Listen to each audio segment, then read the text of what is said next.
سلام عليكم. يومكم مزقطع. المكان كوكب الارض. الزمان من 335 مليون سنه. كان في ايه وايه اللي حصل؟ يا ترى ايه كان سبب عوده المناخ للدفء؟ وايه العلاقه بين العوامل البيئيه والانقراضات؟ وايه كان تاثير التغييرات المناخيه على الغابات المطيره؟ وتاثير التغيير المناخي على الحياه الحيوانيه وعلى التنوع البيولوجي؟ وايه علاقه نظريه الزوائد الجانبيه ونظريه الخياشيم المعدله بالطيران؟ وايه كان دور اصطدامات القارات في تكوين الجبال؟ هو الموضوع ده مهم؟ طب مسلي؟ صلوا بينا على النبي وتعالوا احكي لكم.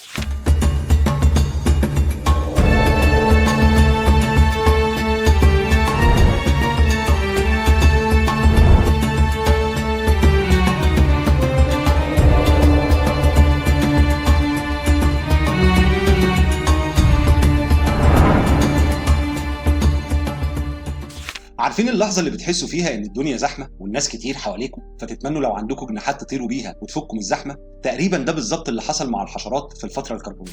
في الفترة دي كانت الأرض مليانة بالغابات الضخمة والمستنقعات الواسعة، والأهم المنافسة الشرسة على البقاء. وفي وسط الصراع ده الحشرات قررت إنها تاخد خطوة لقدام، أو بتعبير أدق لفوق. الحشرات الطايرة الأولى زي الميجانورا جد النحل الحالي واللي كان بحجم نورس متوسط كانت من أوائل الكائنات اللي قدرت تستغل الميزة الخارقة دي. بس الأجنحة دي ظهرت إزاي أصلا؟ في نظريتين كبار حاولوا يفسروا الموضوع. نظريه الزوائد الجانبيه البارانوتال هايبوثيسيس، والفكره هنا ان الاجنحه اصلا كانت زوائد جانبيه صغيره على جسم الحشره، ومع الوقت اتحولت لاجنحه حقيقيه بسبب الحاجه للتوازن ونط المسافات اطول. وفي نظريه الخياشيم المعدله الجيل ثيوري، في علماء بيعتقدوا ان الاجنحه في الاصل كانت خياشيم خارجيه عند يرقات الحشرات المائيه، وبعد ملايين السنين اتحولت لادوات طيران. يعني الموضوع بدا تحت الميه قبل ما يطلع في السماء. بس هل الطيران كان فعلا الميزه النهائيه اللي خلت الحشرات تسيطر على العالم؟ مش بالضروره، لان في اراء تانية بتقول ان الحشرات الطايره مش اول حد يطير. في علماء بيعتقدوا ان الكائنات الطايره الاولى كانت نوع من القشريات البحريه الصغيره اللي قدرت تطور اجنحه قبل الحشرات بكتير. يعني الحشرات ما كانتش الرواد الاوائل للطيران زي ما بنعتقد. وفي ناس تانية بتقول ان مش كل الحشرات القديمه كانت بتطير كويس، الاجنحه الاوليه كانت ضخمه ومش مرنه، وده معناه ان الحشرات الطايره الاولى ما كانتش سريعه او مناوره زي الحشرات الحديثه، بالعكس كانت معرضه للافتراس بسهوله. وبرضه في نظريه ان التغييرات البيئيه لعبت دور اكبر من الطيران نفسه. في نظريات بتقول ان الحشرات لو كانت طورت الطيران في بيئه قاسيه او غير داعمه ما كانتش هتنجح بنفس الشكل، وده معناه ان وجود الغابات الكربونيه والمناخ المناسب كان السبب الاساسي في نجاحها، مش الطيران لوحده. المهم انه لما الحشرات طورت الاجنحه حصلت تغييرات ضخمه في النظام البيئي. اولا انتشار الحشرات في كل مكان. الطيران سمح للحشرات انها توصل لاماكن ما كانتش تقدر تروحها قبل كده زي قمم الاشجار والمستنقعات العميقه، وده خلاها جزء اساسي من اي بيئه على الارض. ثانيا وبفضل نسبه الاكسجين العاليه وقتها الحشرات الطايره بقت اكبر بكتير من الحشرات اللي نعرفها النهارده، وده كان وقت نحله بحجم صقر وصراصير بحجم كف الايد. ثالثا دي كانت بدايه سباق التسلح البيئي. الطيران خلق ديناميكيه جديده بين المفترس والفريسه، لانه فجاه بقت في كائنات بتقدر تطير علشان تهرب وكائنات تانية بتطور طرق لمطاردتهم في الجو. لكن الحشرات مش هي الحاجه الوحيده اللي كانت بتتغير وقتها. الارض نفسها كانت بتتحرك، القارات كانت بتتحرك بشكل مستمر، وده كان ليه تاثير مرعب على الكائنات الحيه. تخيلوا ان انتوا ساكنين في حي هادي ومستقر، فجاه الجيران كلهم يقرروا يغيروا بيوتهم والشوارع بتتحرك والمناطق اللي كنتوا تعرفوها بتختفي. ده بالظبط اللي حصل للارض في اواخر الظهر البليوزي. القارات ما كانتش دايما بالشكل اللي نعرفه دلوقتي، لكنها كانت بتتحرك ببطء شديد بسبب الصفائح التكتونيه، وده كان السبب في تغييرات جذريه في الكوكب، من ارتفاع جبال ضخمه لظهور محيطات جديده لانغلاق بحار كانت مليانه حياه. كل حاجه كانت في حاله فوضى. طيب ازاي التغييرات التكتونيه اثرت على الحياه؟ اولا البحار القديمه بدات تختفي مع حركه القارات. البحار الضحله اللي كانت غنيه بالحياه اتقفلت وتحولت لاماكن جافه، وده اثر على الكائنات البحريه اللي كانت معتمده عليها. ثانيا ارتفاع سلاسل جبليه جديده. التصادمات بين القارات سببت نشوء جبال ضخمه زي جبال الاورال، وده غير المناخ والرياح والانظمه البيئيه بالكامل. ثالثا ظهور صحراء جديده. لما القارات اتجمعت مع بعض حصل تغير في انماط الرياح والامطار، وده سبب تكوين مناطق قاحله كانت قبل كده مليانه حياه. لكن هل كان كل التاثير سلبي؟ في وجهات نظر تانية بتقول ان التغييرات دي مش هي السبب الوحيد لتراجع الحياه البحريه او الانقراضات اللي حصلت في الفتره دي، ومن هنا ظهرت اراء تانية معارضه بتقول ان التراجع في التنوع البحري كان معقد اكتر من مجرد انجراف القارات. صحيح ان انغلاق البحار اثر على بعض الكائنات، لكن في ادله بتقول انه في انواع كانت بتتاقلم وتنتقل لمناطق جديده بدل ما تختفي تماما. كمان الكائنات البحريه كانت اكتر مرونه مما نتصور. في علماء بيشوفوا ان الكائنات البحريه نجت من تقلبات عنيفه اكتر من كده في الازمان اللي قبل كده، وده بيدل على ان تاثير انجراف القارات ما كانش العامل الوحيد اللي اثر عليها. وبرضه ممكن نقول ان المناخ كان ليه دور اهم من حركه القارات، لان التغييرات المناخيه زي تقلب درجات الحراره ونسب الاكسجين في المحيطات كان ليها تاثير اكبر بكتير من مجرد تحرك الارض، لان الحياه البحريه بتعتمد على استقرار بيئتها المائيه اكتر من موقع القارات نفسها. والانقراض العظيم في نهاية البليوزي مش سببه الأساسي حركة القارات. الانقراض الضخم اللي حصل كان كارثي، لكنه مش مجرد نتيجة لانجراف القارات. عوامل زي النشاط البركاني الضخم وارتفاع مستويات ثاني أكسيد الكربون والتغيرات المناخية الحادة لعبت دور رئيسي في الكارثة. سؤال مهم تاني، هل التكتونيات هي السبب الوحيد في تكوين الجبال؟ بنى الجبال مش مجرد تصادم قاري، دي عملية معقدة فيها عوامل جيولوجية متعددة زي التآكل والنشاط البركاني وحركة الصخور جوه القشرة الأرضية. في حالات المناطق اللي تعرضت لتصادمات ضخمة ما كونتش سلاسل جبلية ضخمة، وده بيطرح تساؤلات عن دور العوامل التانية في تشكيل جبال الأبلاش والأورال، لأنه بعد ما اتجمعت بانجية حصلت تصادمات قارية ضخمة أدت لظهور سلاسل جبلية عملاقة، وفي منها اللي لسه موجود لحد النهارده. لكن ده حصل ازاي؟ تخيلوا انكم راكبين آلة زمن وراجعين 300 مليون سنة لورا. الأرض شكلها مختلف تماما، القارات اللي نعرفها لسه متجمعة في كتل ضخمة، والمحيطات كانت بتاخد شكل مختلف. لكن في وسط المشهد ده في أحداث ضخمة بتحصل تحت السطح، القارات بتخبط والصخور بتتكسر وسلاسل جبلية عملاقة بتتكون. في الفترة دي كانت الأرض بتشوف تكوين جبال الأبلاش في أمريكا الشمالية وجبال الأورال في روسيا، والجبال دي كانت مش مجرد تضاريس، لكنها دليل حي على الصراعات الجيولوجية اللي حصلت وقتها واللي غيرت مناخ الأرض ومسارات تطور الحياة. نسأل السؤال تاني، طيب إزاي تصادم القارات شكل الجبال؟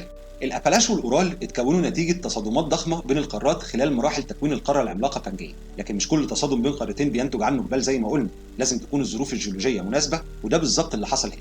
جبال الأبلاش بدأت تتكون لما قارة لافراسيا اللي بتضم أمريكا الشمالية وأوروبا اصطدمت بقارة جوندوانا اللي بتضم أفريقيا وأمريكا الجنوبية. الاصطدام ده حصل على مدى ملايين السنين، ونتيجته الصخور القديمة بدأت تتراكم فوق بعضها، والضغط الهائل كون الجبال اللي لسه موجودة لحد النهارده. أما جبال الأورال فدي اتكونت لما لافراسيا خبطت في سيبيريا، والنتيجة كانت سلسلة جبال الأورال اللي لسه بتفصل ما بين أوروبا وآسيا. وبرغم إن الجبال دي مش بنفس شهرة الأبلاش، لكنها لعبت دور ضخم في تشكيل جغرافيا القارات وقتها.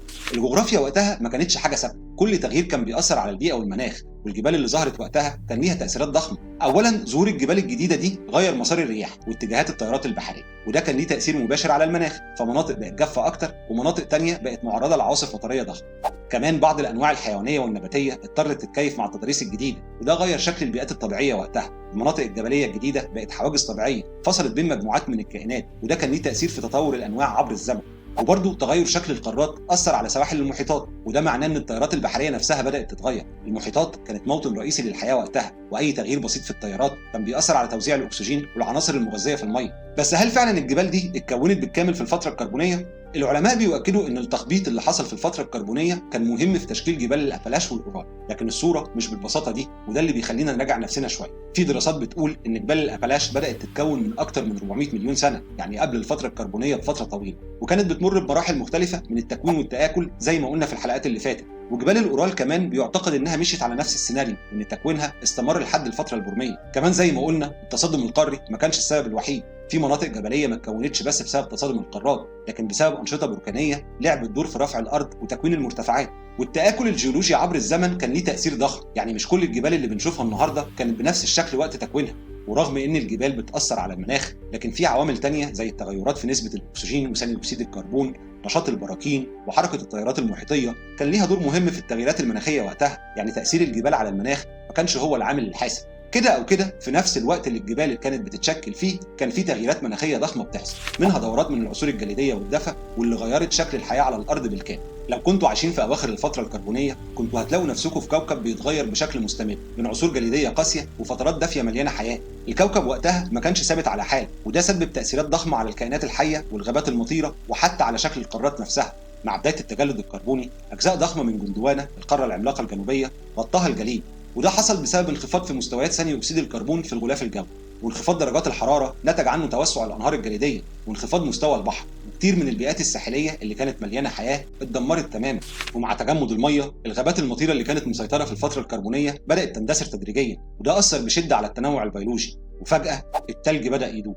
مع دخول المراحل الأخيرة من الفترة الكربونية بدأ المناخ يسخن تاني، والجليد اللي كان مغطي جوندوانا بدأ ينحسر، فارتفع مستوى البحر وغرقت مساحات كبيرة من الأرض، والمناطق اللي كانت صحراوية بقت أراضي خصبة، وبدأت الغابات المطيرة ترجع، لكن بتركيبة مختلفة عن اللي كانت موجودة قبل العصر الجليدي. وارتفاع درجات الحرارة أدى لانتشار المستنقعات الضخمة، ودي وفرت بيئة جديدة للكائنات قدرت تتكيف مع التغييرات دي. طيب خلونا نسأل ايه كان تأثير تغير المناخ على الكائنات الحية؟ لما الغابات الضخمة اللي سيطرت على الأرض في بداية الفترة الكربونية بدأت تختفي بسبب فترات الجفاف والتغيرات في مستوى المية، النباتات اللي كانت بتعتمد على بيئات دافية ورطبة بدأت تتراجع، وجي مكانها نباتات تتحمل الجفاف. وبسبب التغييرات المناخية انقرضت كتير من أنواع البرمائيات الضخمة اللي كانت معتمدة على بيئات رطبة ومستنقعات.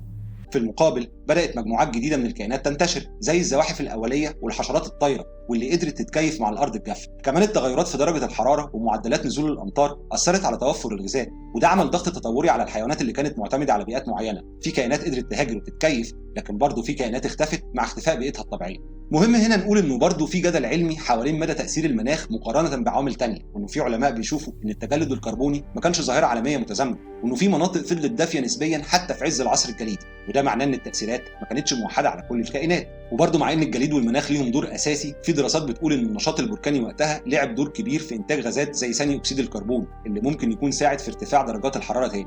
وفي باحثين بيشوفوا ان التحولات البيئيه وقتها كانت بسبب عوامل زي تغير شكل القارات وتحركات الصفائح التكتونيه واللي اثرت على توزيع التيارات البحريه والرياح، مش بس بسبب الجليد والدفا زي ما قلنا قبل كده. المهم زي ما اتعودنا لما المناخ يتغير الكائنات لازم تتكيف.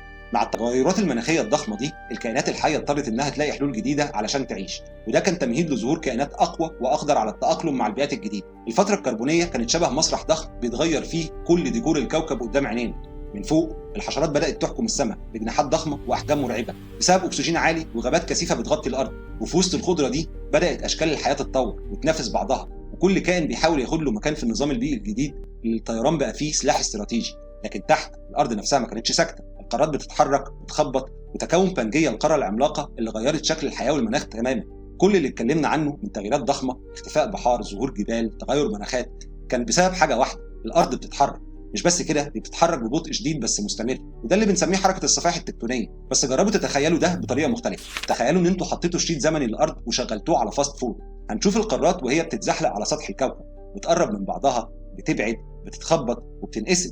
ومن كتر ما الحركه بقت سلسه وسريعه في المشهد ده هتحس ان الارض نفسها بتتحرك زي السحاب في السماء. والمدهش ان القران الكريم اشار للحركه دي من الاف السنين في ايه مدهشه بتقول: وترى الجبال تحسبها جامده وهي تمر مر السحاب، صنع الله الذي اتقن كل شيء انه خبير بما تفعلون. يعني الجبال اللي شايفينها واقفه وثابته الحقيقه انها بتمر، بتمشي، والمشي ده مش حركه ظاهريه ولا ريح، ده بسبب حركه الارض نفسها تحت الجبال. ودي مش مجرد ملاحظه روحيه او ادبيه، ده وصف دقيق لحركه الجبال بسبب الصفائح التكتونيه اللي العلماء ما اكتشفوهاش الا من حوالي قرن بس. يعني لما نربط العلم الحديث بالوصف القراني بنكتشف ان الارض عمرها ما كانت ساكنه، كانت دايما في حاله سفر، تغير، تصادم. سفر بيبني جبال ويقفل بحار ويغير شكل الحياه نفسها. ولو رجعنا للعصر الكربوني المتاخر هنلاقي عالم بدا يتغير بشكل جذري. الغابات الضخمه اللي كانت ماليه الارض، البرمائيات العملاقه اللي كانت مهيمنه، والمناخ اللي كان بيتقلب بين جليد وحراره. وسط كل ده كان في كائنات بتحاول تتاقلم وتلاقي لنفسها مكان في المشهد ده، وده اللي ودانا لاول ظهور حقيقي للزواحف. طيب ايه الفرق بقى بين البرمائيات والزواحف؟ البرمائيات كانت معتمده على الميه علشان تفضل عايشه، حتى لو عاشت على الارض لازم ترجع الميه علشان تبيض. الزواحف بقى عملت طفره ثوريه، البيضه الرهليه، الامنيوتيك ايج اللي اتكلمنا عليها الحلقه اللي فاتت. البيضه دي كانت زي كبسوله فيها كل اللي الجنين محتاجه علشان ينمو بامان بعيد عن الميه، وده فتح لهم باب للسيطره على اماكن كانت البرمائيات مش قادره تستغلها. بس هل فعلا البيضه الرهليه كانت الاختراع السحري اللي فرق الزواحف عن البرمائيات؟ مش بالبساطه دي. زي ما قلنا الحلقه اللي فاتت، في علماء بيقولوا ان التطور كان تدريجي، وانه في برمائيات بدات تعيش على الارض اكتر قبل ما يظهر مفهوم البيضه الرهليه بوقت طويل. بمعنى ان الموضوع ما كانش نقله فجائيه، لكنه كان سلسله من التحولات الصغيره اللي على مدار ملايين السنين وصلتنا لظهور الزواحف الحقيقيه. طيب ايه هو اقدم زاحف معروف؟ هنا يجي الجدل. من بين اقدم الحفريات اللي بتعتبر زواحف عندنا كاسينيرا من حوالي 315 مليون سنه، وده كائن صغير ممكن يكون كان بيمثل حلقه الوصل بين البرمائيات والزواحف. بس في ناس بتقول لا، مش واضح كفايه علشان نحكم عليه كاول زاحف حقيقي. كمان عندنا الحفريه المشهوره هايلانومس اللي ظهرت بعدها بشويه، وهي اللي بتاخد لقب اقدم زاحف بجد. طيب السؤال ليه اصلا الزواحف بدات تنتشر؟ الموضوع مش بس البيضه الرهليه، في كذا عامل ساعدهم. اولا المناخ اللي كان بيتغير. لما الارض دخلت في فترات الجفاف الزواحف كان عندها ميزه انها مش محتاجه الميه زي البرمائيات، وكمان قله المنافسه. مع اختفاء بعض الانواع كان في فرص جديده للزواحف تسيطر على اماكن جديده، ولان اشكال جسمهم متنوعه الزواحف الجديده كان عندها القدره انها تعيش في بيئات مختلفه، من البيئات الصحراويه للغابات. طيب هل فعلا الزواحف كانت ساعتها عمالقه وبدات عصر الديناصورات؟ لا خالص. اول الزواحف كانوا صغيرين، اقرب للسحالي اللي نعرفها النهارده. الديناصورات لسه كانت بعيده عن المشهد، والموضوع هياخد ملايين السنين قبل ما يحصل التطور اللي هيخلي الزواحف توصل لمستوى الوحوش اللي هتظهر بعد كده. لكن مهما كانوا ناجحين، الارض كانت بتتحرك ناحيتهم بتحدي جديد. الفتره الكربونيه كانت بتنتهي، وداخلين على تحول مناخي هيقلب الدنيا. الجفاف والحراره والبيئات القاحله اللي هتبدا تسيطر على المشهد، والمرحله دي هتحدد مين اللي هيقدر يكمل ومين اللي هيختفي من المشهد للابد. بس ده موضوع حلقتنا الجايه، ولكل حادث حديث. وبكده نكون وصلنا لنهايه حلقتنا النهارده. يا رب تكونوا اتسليتوا واستفدتوا. لو عجبكم الفيديو انزلوا تحت الفيديو ودوسوا على كل الزراير اللي يقدركم عليها ربنا ما عدا الديسلايك، وكمان خدوا لفه في المصادر وقولوا لي لو من خلال قرايتكم وصلتم لمعلومه او وجهه نظر مختلفه. اما بقى لو حابين تتعمقوا اكتر بس مش لدرجه المصادر يعني، ممكن تشتروا الكتاب اللي عملناه عن موضوع الحلقه دي والحلقه اللي فاتت. استنوني الحلقه الجايه اجيب لكم رابط الكتاب. الكتاب مليان تفاصيل ومعلومات اكتر حبتين من اللي في الفيديو. ده مش كلامي، بشوفكم في الحلقه الجايه مع فتره جديده ان شاء الله. سلام.